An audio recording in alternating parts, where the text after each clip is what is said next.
For thousands of years, humanity has left behind traces of brilliance and mystery, stones with unreadable messages, metals we should not have forged, ruins too massive to explain. Every artifact holds a question. Every ruin whispers a secret, and together they form a trail across the world through deserts, caves, oceans, and forgotten tombs. Some say these are signs of lost civilizations. Others believe they are messages left for us to discover when the time is right. So breathe deeply. Let the noise of today fade away, and step with me into the silence of humanity's greatest enigmas, the UT aluminum wedge. There are moments in history where discovery feels less like science and more like stumbling into a riddle. The kind of riddle that does not fade with time. Instead, it lingers, whispers, it challenges. The AUD aluminum wedge is one of those riddles. Picture this. It is the year 1974. Romania, the region of Transylvania, a land already steeped in legend.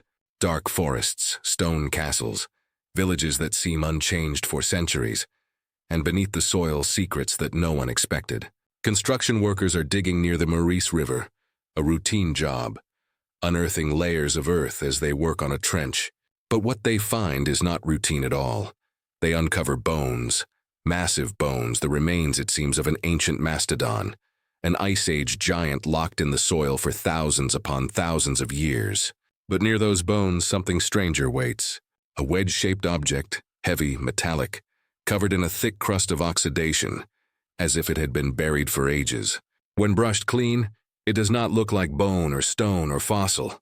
It looks manufactured, as if someone had shaped it, molded it, made it for a purpose. And here's the twist. This wedge is made of aluminum. Now pause for a moment. Aluminum. Today, it feels ordinary. Cans, foil, kitchen utensils, aircraft parts. But in the ancient world, aluminum was impossible. It does not occur in nature in pure metallic form. To produce it, you need advanced technology, electricity, complex refinement. In fact, aluminum wasn't successfully isolated until the 19th century, barely 200 years ago. So what is an aluminum artifact doing? Buried alongside mastodon bones.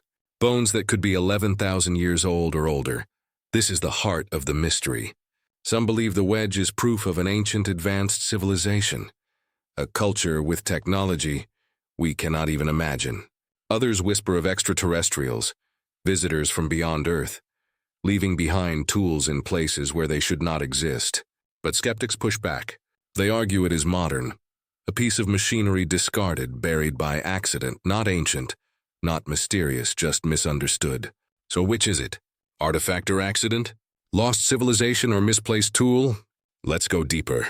The wedge itself measures about 8 in long, shaped like a small axe head or part of a machine. Tests revealed it is 89% aluminum mixed with copper, silicone, zinc, and traces of other elements, not raw ore, not something that could just form naturally. It was deliberately created.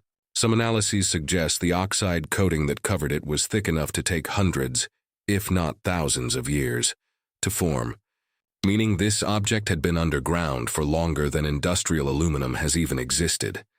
This is where the story tilts into the uncanny. Imagine holding it in your hands, cold, heavy, its edges worn, as if once functional, and then realizing it should not exist in the timeline we know. Archaeologists were divided. Historians shook their heads. Some dismissed it as a hoax, but others quietly admitted they could not explain it. Was it part of a tool, a piece of machinery? Some said it resembled the foot of a landing gear, a component that might belong to an aircraft, or even a spacecraft. That speculation caught fire, especially in Romania, where tales of visitors from the stars already had a foothold in folklore. Think about the context. The wedge wasn't found alone.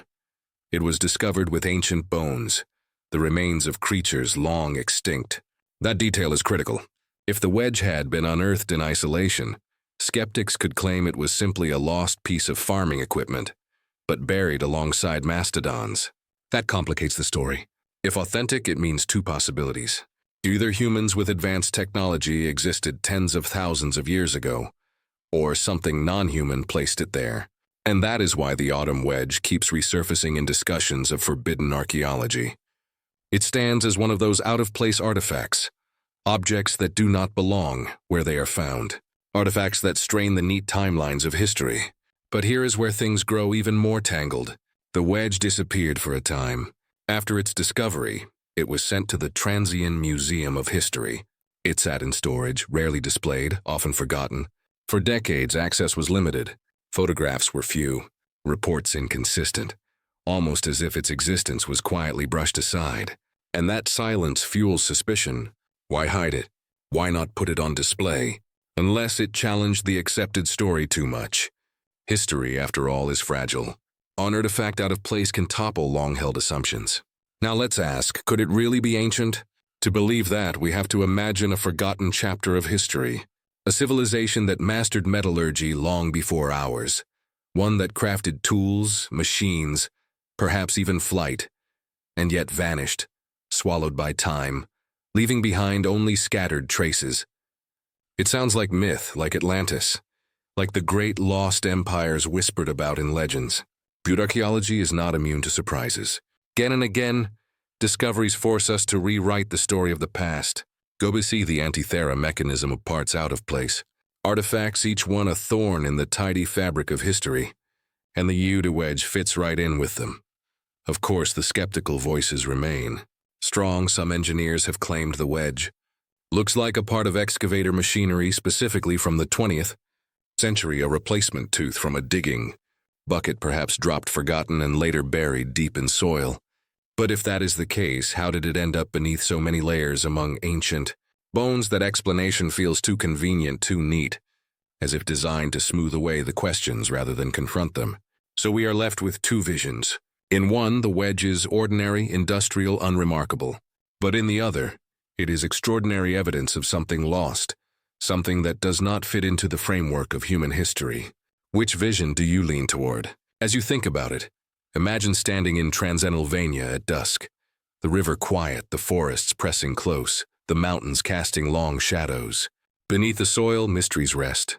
Bones of giants, artifacts of unknown origin. Layers of history stacked one atop another, and within those layers a wedge of aluminum waiting, silent, unanswerable. The iode aluminum wedge may never reveal its full story. Perhaps it is destined to remain a riddle, but maybe that is its power. Not the answers it gives, but the questions it forces us to ask. Who came before us? What technologies were lost? And how much of history do we truly know? The past is not a closed book. It is a vast, dimly lit room, and every strange artifact is like a match struck in the dark, flickering, brief, but enough to show us that the room is larger than we thought. And so the wedge remains. A symbol, a challenge, a reminder that history is not fixed but fluid, and that sometimes the strangest discoveries come not from the stars, but from the earth beneath our feet. That's the mystery of the Yuda aluminum wedge. Not solved, not explained, just waiting for the next curious mind to pick it up and wonder. The Taxic-Kelix-Lawaka head. In the year 1933, a discovery was made in central Mexico that continues to stir debate, confusion, and quiet wonder, even today. In a small town called Taxic-Kelix-Lawaka, located in the valley of Tuca, archaeologists unearthed a burial site that seemed ordinary at first glance. The graves, the pottery, and the local artifacts all reflected the world of pre-Columbian Mesoamerica. It was the kind of site historians expected to find in that part of Mexico. And then among the soil and stones, there appeared something completely out of place, something that should not have been there at all. A small terracotta head, carefully sculpted with features that looked Roman. Pause on that for a moment. Roman in Mexico. The artifact, later known as the Titicaca head, seemed carved in a style unmistakably Mediterranean. The shape of the face, the hair, the beard, its expression, all suggested the hand of an artisan who was not from the Americas, but from the world across the Atlantic. A world that, according to everything we are taught, had no contact with the Americas until Columbus set sail more than 1,000 years later. So, how did this head get here? Who placed it in a burial that dated back more than a millennium before European arrival? And what story does it whisper about forgotten journeys across the ocean? When José García Peón, the archaeologist leading the excavation, first reported the find, he could hardly believe it. Alongside the native artifacts, the strange head was catalogued, and for decades it sat in relative obscurity, puzzling specialists. Most academics avoided it, dismissing it as either a forgery, a misplaced object, or an irrelevant curiosity. Yet, every time the head was examined closely, it seemed to resist easy explanation. Its features were not Mesoamerican, not Toltec, not Aztec, not even remotely similar to Mayan artistry. Instead, art historians noted its resemblance to Roman work from the 2nd or 3rd century. And radiocarbon dating of the burial context confirmed the tomb itself belonged to that era, between 1476 and 1510, right before Spanish conquest. But even more striking, thermoluminescence tests on the head itself suggested it could date as far back as the 9th century AD or earlier. Now imagine this: a Roman-style terracotta head, possibly over 1,000 years old, resting in a Mexican grave long before Columbus. This is not a legend, not a rumor. It's an actual artifact housed in the National Museum of Anthropology in Mexico City. And its existence alone forces us to ask, did people from the Old World reach the New long before the age of exploration? Some suggest it might be proof of transoceanic contact. Perhaps a Roman ship blown off course reached the distant shores of the Americas. Or maybe traders carried Mediterranean goods farther than we realize, passing them through endless hands until the object crossed the ocean. Others say it could have been brought during the medieval period, carried by Vikings or other travelers, and then buried later. But even these explanations feel thin because the head was not found loose like an imported trinket. It was part of a burial, an object deliberately placed in the grave as if it meant something sacred to the people who buried it. And here's where the mystery deepens. If it was foreign, did the local people recognize it as foreign? Did they see in its strange features a divine presence, a face of another world? Or was it simply a curiosity, a beautiful relic from across unknown waters, carried into the afterlife as a prized possession? Every attempt to explain the head creates more questions than answers. If it truly is Roman, then how did it arrive in Mexico centuries before Columbus? If it is not Roman, then why does it look so convincingly Roman to experts in art history? And if it is a forgery, how could it have been planted in a scientifically controlled excavation in 1933 when no one stood to gain anything from such a strange discovery? Think of the possibilities. Perhaps forgotten voyages did occur. Perhaps sailors from the ancient Mediterranean world, blown westward by storms, reached lands they could not map and could not return from.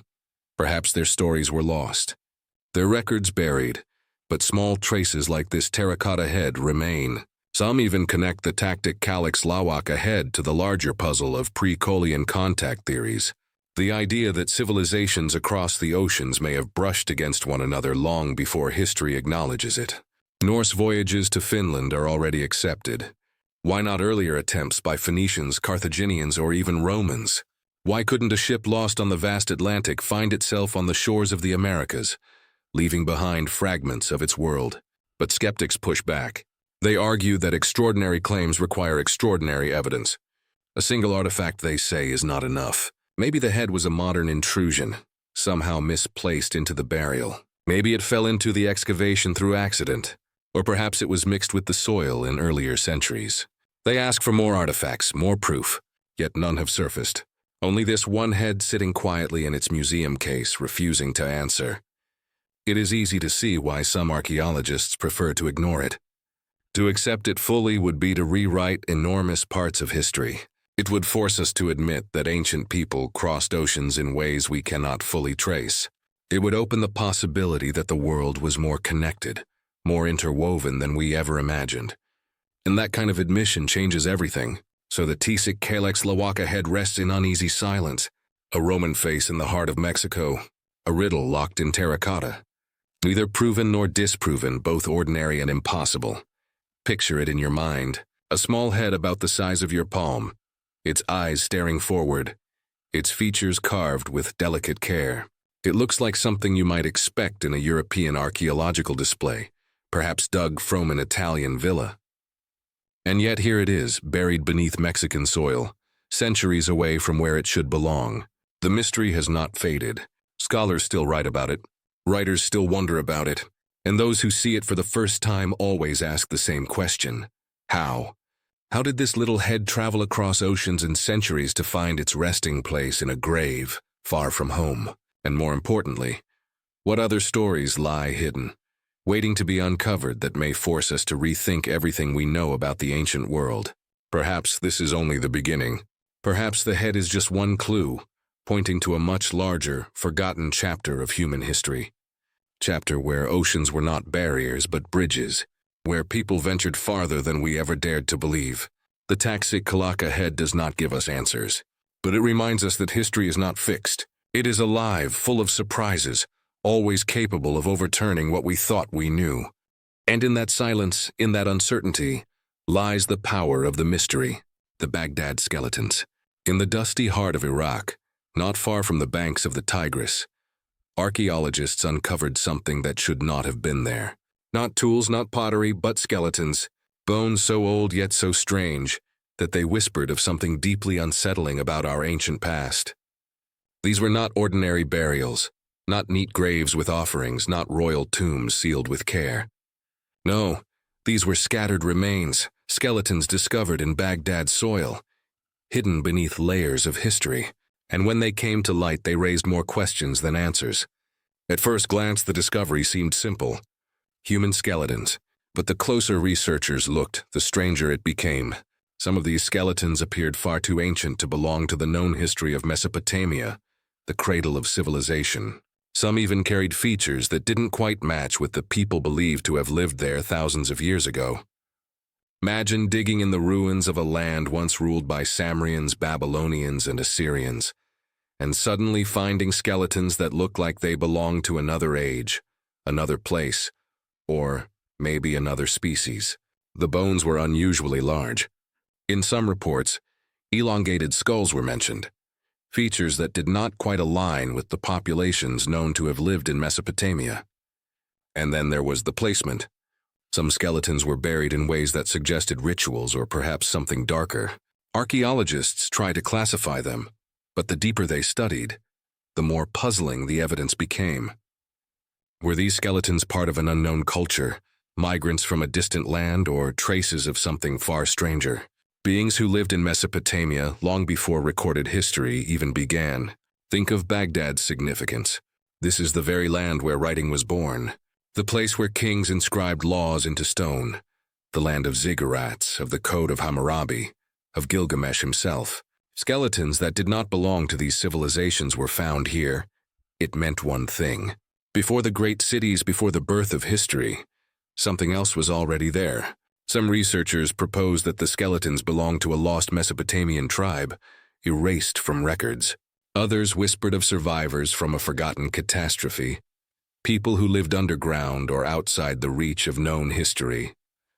But the most daring theories, they suggested these were not ordinary humans at all. Some thought they were evidence of a giant race, the kind of beings hinted at in ancient myths across the world, myths that speak of towering figures who walked the earth before mankind. Others suggested they could be visitors from afar, beings that did not originate in Mesopotamia, or perhaps even on Earth. Why? Because the skeletal features were not uniform. Some skulls appeared elongated. Others had jawlines and bone structures unlike typical Mesopotamian remains. Even the way they were buried was strange, sometimes alone, sometimes grouped, sometimes almost carelessly thrown into the earth, as though they were not honored but discarded. This opens up chilling possibilities. Were these individuals outsiders, prisoners, victims of ritual sacrifice, or were they considered dangerous, unwanted by the ancient people who encountered them?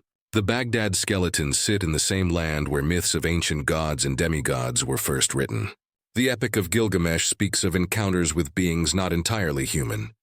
The Samrian texts mention the Anunnaki, those who descended from the heavens, shaping mankind. Could the skeletons be remnants of these stories made flesh? Skeptics argue that nothing extraordinary is at play here. They say these were simply unusual burials, or that ancient Mesopotamia was a crossroads where different peoples mixed, producing skeletal remains that look unusual today. But even skeptics cannot explain why so many unanswered questions remain about the age, the features, and the placement of the bones. And so the mystery deepens. Ordinary explanations fall short. But myths, strangely enough, seem to fit. The Mesopotamian texts describe beings who came before. They speak of floods that wiped away earlier civilizations.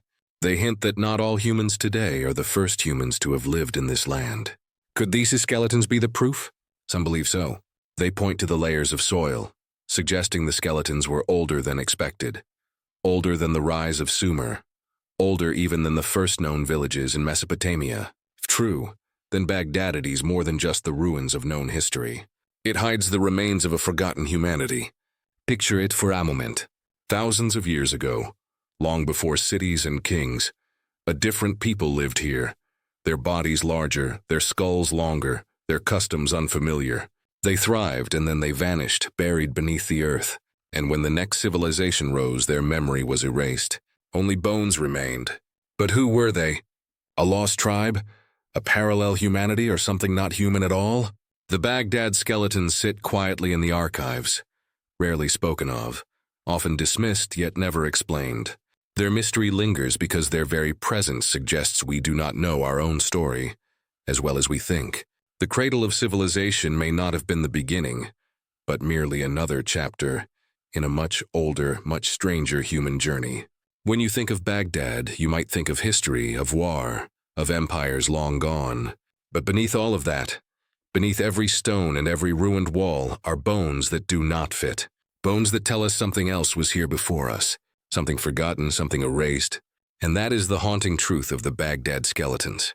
They remain even now a reminder that beneath the surface of human history lies another story, one we were never meant to know.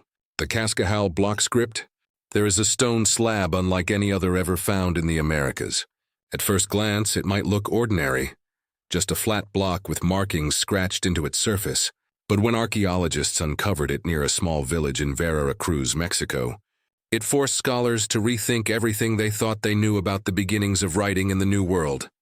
This artifact is called the Cascahal block, and what it contains has puzzled linguists, historians, and archaeologists for decades.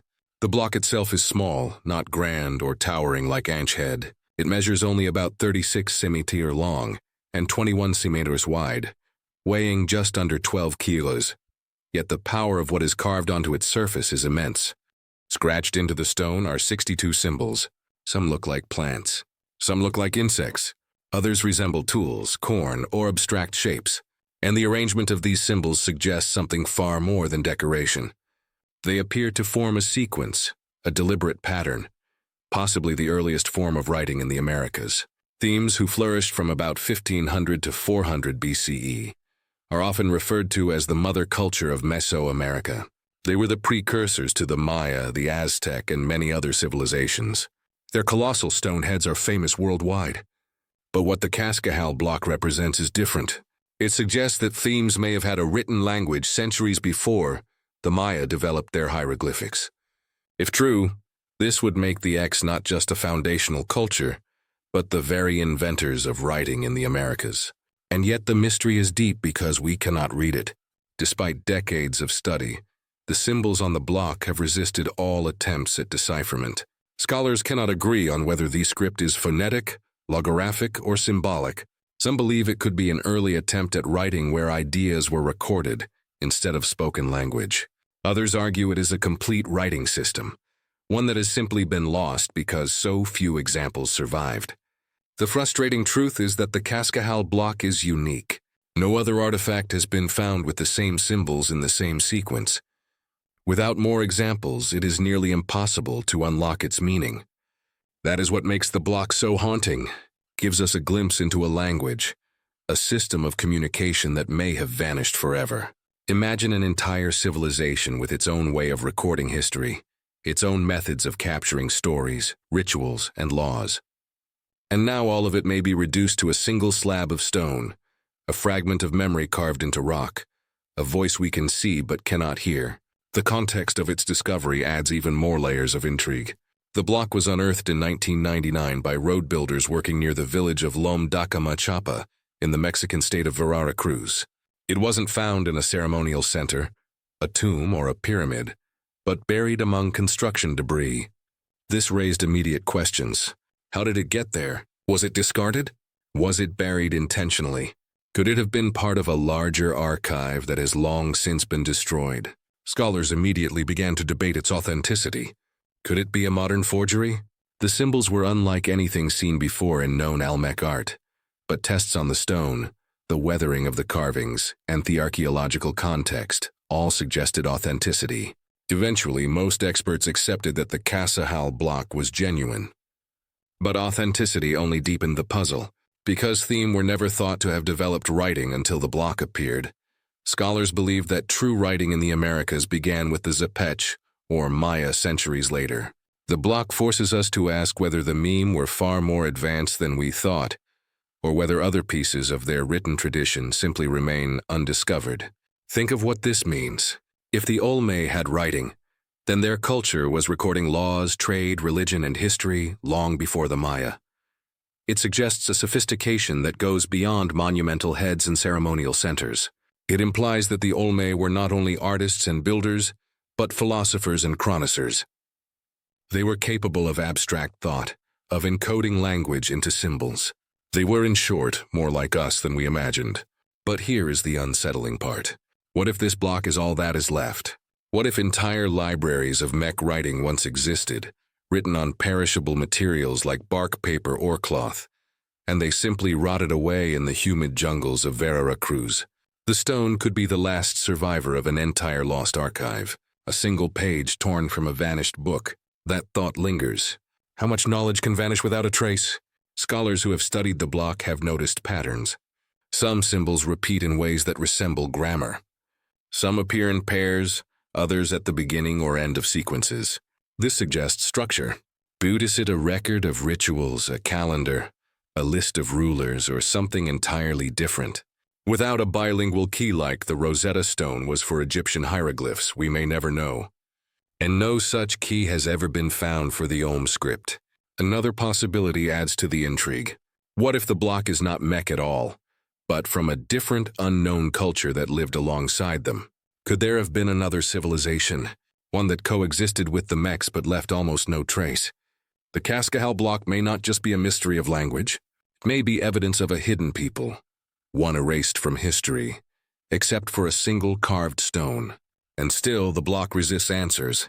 Decade after decade, the same questions remain. Was this truly the first writing of the Americas?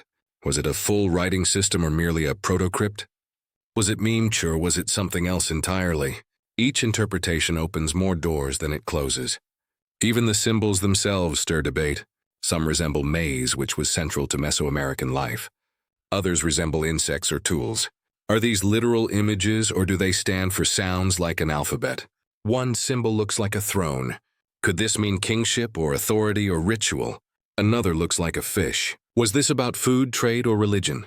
Each carving feels alive yet frozen, waiting for a reader who may never come. It is also possible that the block is not meant to be read in the way we imagine. Maybe it wasn't a narrative or a list. Maybe it was magical, a spell, a charm, a sacred inscription meant to be seen but not spoken. If so, it may never have been intended for human eyes at all, but for gods, ancestors, or spirits. That possibility reminds us that writing is not only practical, it can also be sacred, mysterious, and esoteric. Today, the Cascahal block is kept safe, studied, and guarded. Scholars from across the world come to examine it. Each brings new theories, new comparisons, new methods of analysis. Some apply computer models trying to detect hidden structures in these sequences. Others compare the symbols with known Mech art. But for now, the block remains stubborn. It whispers, but it does not speak. And so, the Cascahal block stands as one of the most frustrating and fascinating puzzles of the ancient world. A small stone that could rewrite the history of writing in the Americas. A text that cannot be read, a voice that cannot be heard. A reminder of how much has been lost and how fragile human memory really is. Theme themselves vanished long ago. Their cities abandoned, their monuments left to the jungle. What remains of them are colossal heads, fragments of pottery, and now this block. Perhaps somewhere still buried beneath the soil of Veracruz, more stones wait to be discovered. Perhaps an entire library lies hidden. Or perhaps this single block is all we will ever have. It is enough to remind us that history is not a straight line. It is a shattered mirror. Sometimes we see reflections, sometimes only fragments. The Cascahal block is one such fragment. It tells us themes or whoever carved it had a system of meaning deeper than we once believed. but it keeps its meaning hidden, leaving us with more questions than answers. And that is why it haunts archaeologists. Because sometimes the greatest discoveries are not the ones that explain, but the ones that refuse to explain. They sit in museums. They rest in our imagination. And they remind us that the past is still full of mysteries waiting to be uncovered. The Cascahal block is one of them, a single stone that may hold the earliest voice of the Americas, a voice carved in silence, a voice we may never hear. The LOF plate. The story of the LOF plate begins quietly, like so many of the most puzzling discoveries in history. In 1947, deep in the rugged mountains of Tibet, a small circular stone plate came into the hands of a European ethnologist named Laduf. The artifact appeared ordinary at first glance, something that could have been dismissed as a simple decorative object. But on closer examination, the surface revealed engravings unlike anything scholars had seen before. The patterns were precise, geometric, and in the very center of the plate was an unmistakable figure, one that looked astonishingly similar to what we would call a flying saucer. Imagine holding this stone in your hands, its surface smoothed by time, carved with deliberate shapes that seem to speak of meaning lost to the ages. The Laduf plate is not just mysterious, it is controversial. For decades, it has raised questions about whether ancient cultures, isolated from one another, might have shared contact with something far beyond what mainstream history allows. The plate's carvings are where the intrigue deepens. Around the central saucer-like figure are spirals, dots, and humanoid forms. Some researchers interpret the spirals as representations of movement or energy, suggesting that the central object was meant to be seen as hovering alive with force. Others see the humanoid figures as stylized depictions of people, or perhaps beings that were not entirely human. If that sounds like imagination running wild, consider this.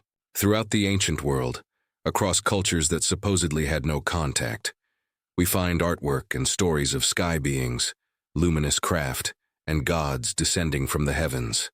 The Lad plate joins this long tradition, standing as a physical artifact that cannot easily be dismissed as myth or misinterpretation. Skeptics, of course, argue otherwise.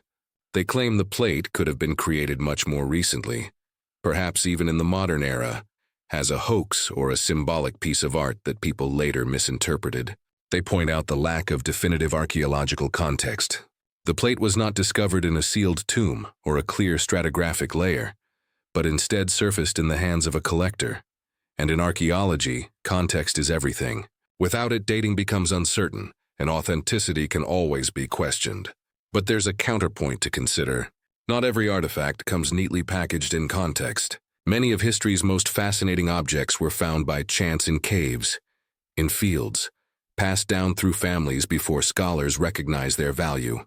To dismiss the LDO plate outright is to close the door on the possibility that it may represent something authentic, something that challenges the framework of history we've built. When studying the plate, some researchers have compared it to another set of controversial artifacts, the dropper stones. Discovered in the 1930s, also in a remote part of China near Tibet, these discs were carved with spiral grooves, some said to contain microscopic inscriptions. The dropper stones themselves are wrapped in doubt, with debates raging over their authenticity, but the parallels between them and the Lad plate are hard to ignore. Both involve circular stone discs.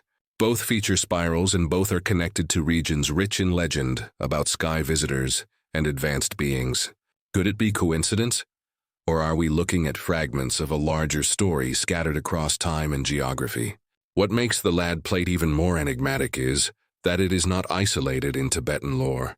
For centuries, Tibetan and Himalayan traditions have contained stories of beings who descended from the heavens.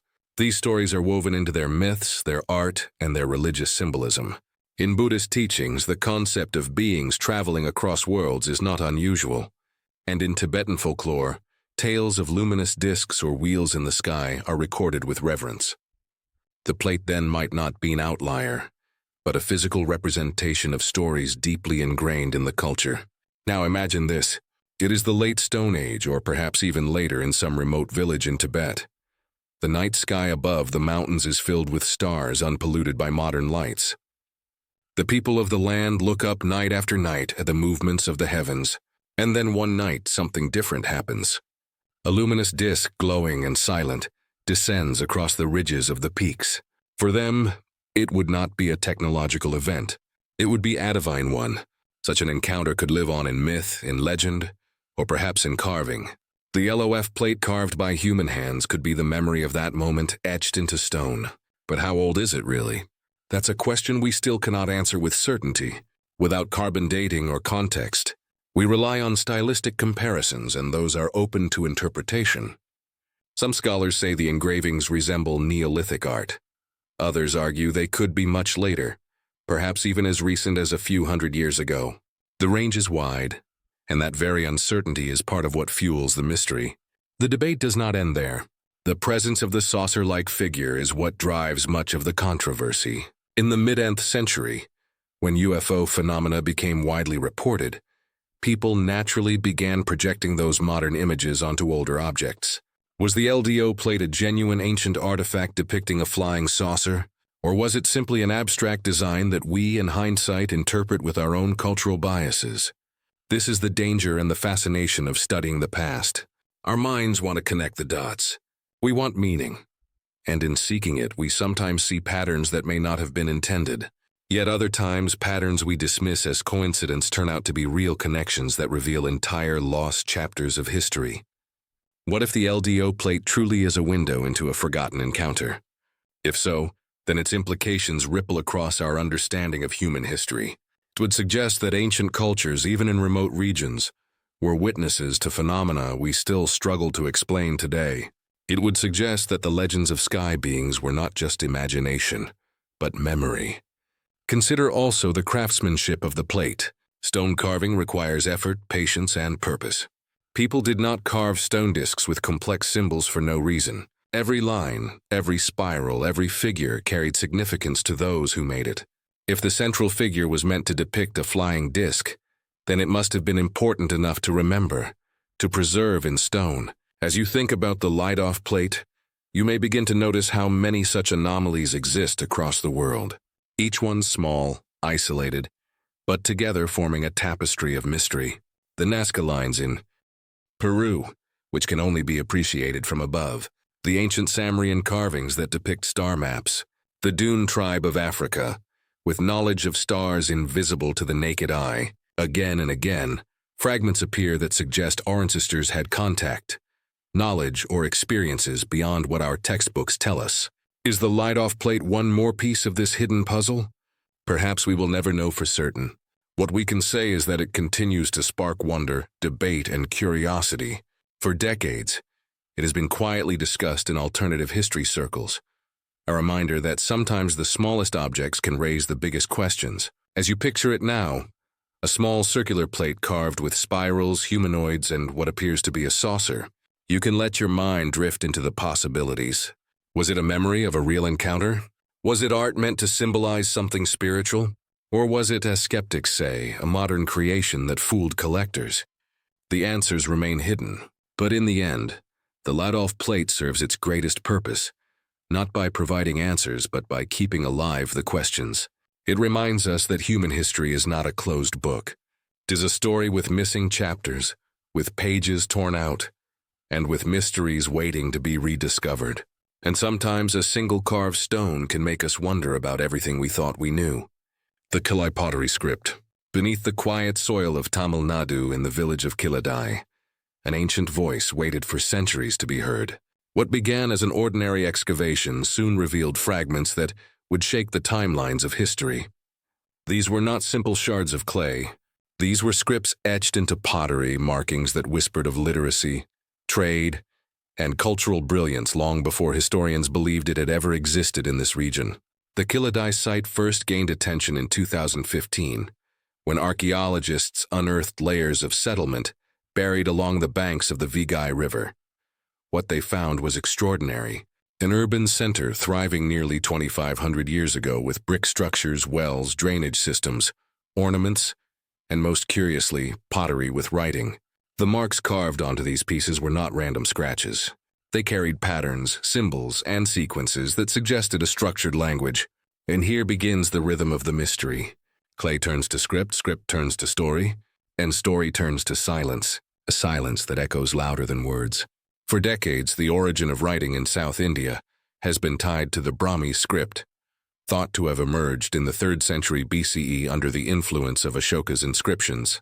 But the Keladai pottery fragments push the timeline further back. Some scholars argue they belong to as early as the 6th century BCE, at least 300 years older than the earliest Brahmi.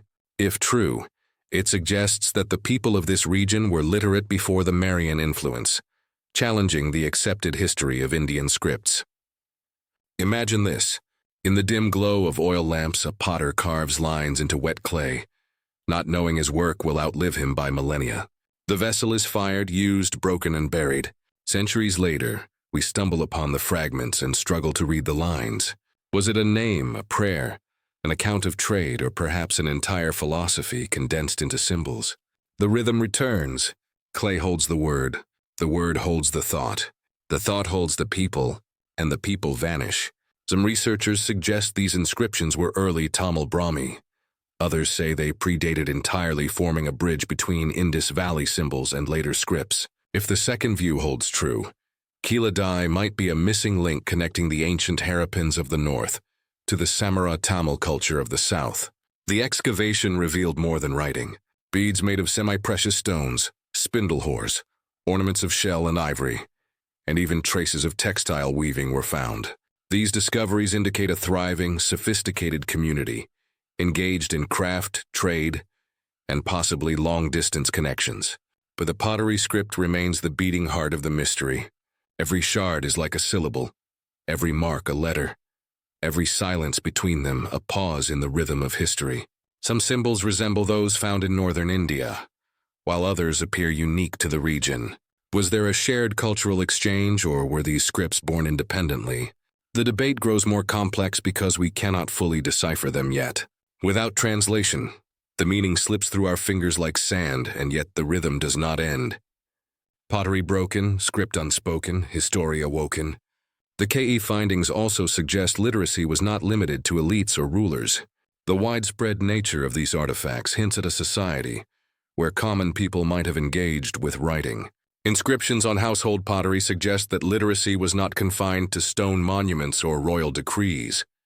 It was part of everyday life. This challenges the notion that writing in the ancient world was rare and restricted. Still, questions linger.